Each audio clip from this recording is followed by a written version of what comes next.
When you think about the big stories in the Bible, Noah's Ark, the Ten Commandments, the Temple, do they ever feel kind of disconnected?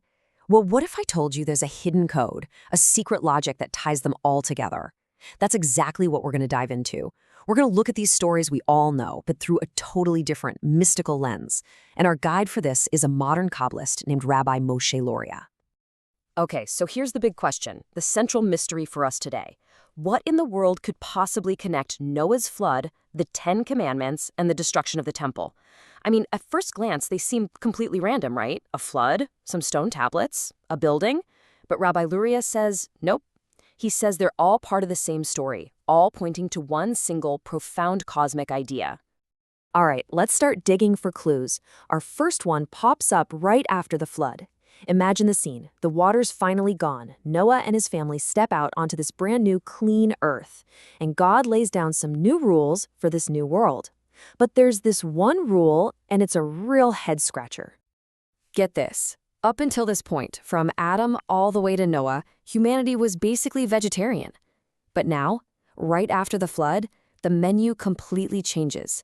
God says, okay, you can eat meat now.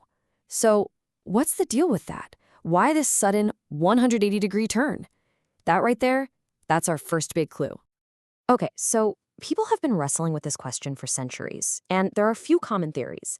The first one is basically about ownership, right? We saved the animals on the ark, so now they're ours. Makes a certain kind of sense. The second idea is that it was a concession. Humanity had become weaker physically, and we needed meat to survive. But then you get to Rabbi Luria's take, and it's on a whole other level. He says it wasn't about ownership or weakness, it was about a spiritual job.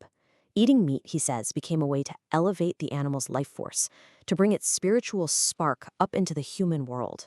A totally different way of looking at it. So the key takeaway here is that the flood wasn't just a weather event. It was a complete system reboot for humanity's relationship with everything. Before the flood, think of it like this. Every creature was its own thing, separate. An offering to God was like a thank you gift. But after the flood, the whole paradigm shifts.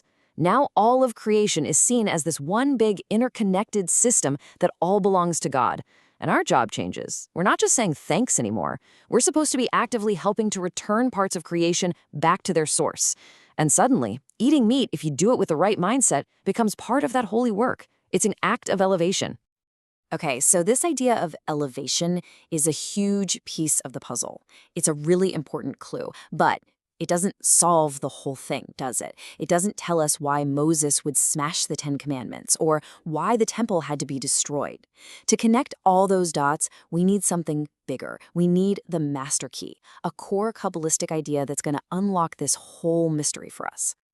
And this master key, it's a concept that Rabbi Luria says explains the very physics of how holiness works in the universe.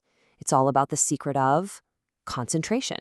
So the Hebrew term for this is tzimtzum, and it basically means to contract or to concentrate. It's this wild idea that God, whose presence is, infinite and everywhere at once, purposefully pulls back or contracts that presence to create one single spot of super intense focused holiness. It's all about gathering that energy into one place.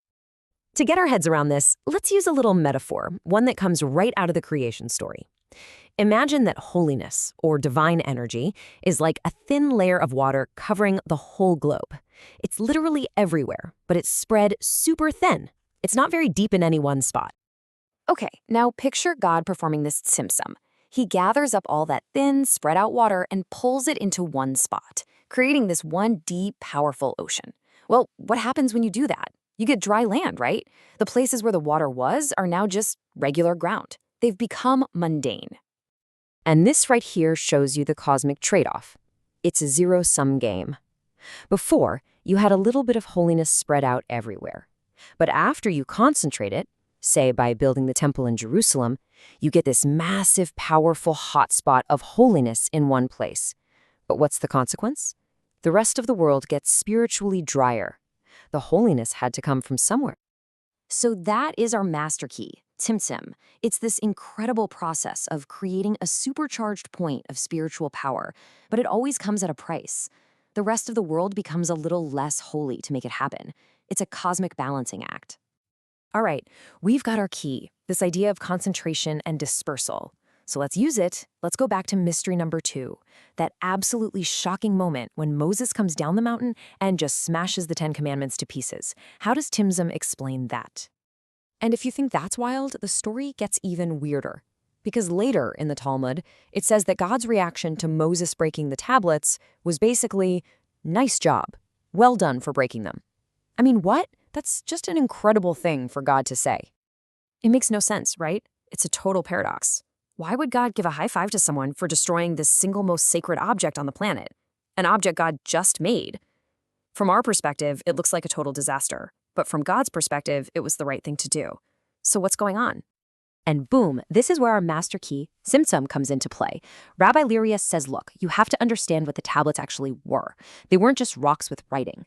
They were containers. They held the entire light of the Torah in this massively concentrated, super potent form. He basically describes them as a kind of spiritual nuclear reactor. But here's the problem. While Moses was up on the mountain getting this spiritual reactor, what were the people doing down below? Worshipping a golden calf. Their spiritual level just took a nosedive. They were no longer equipped. They weren't wired, you could say, to handle that level of intensity. Getting that close to the tablets in that state, it would have been catastrophic. It would have literally destroyed them.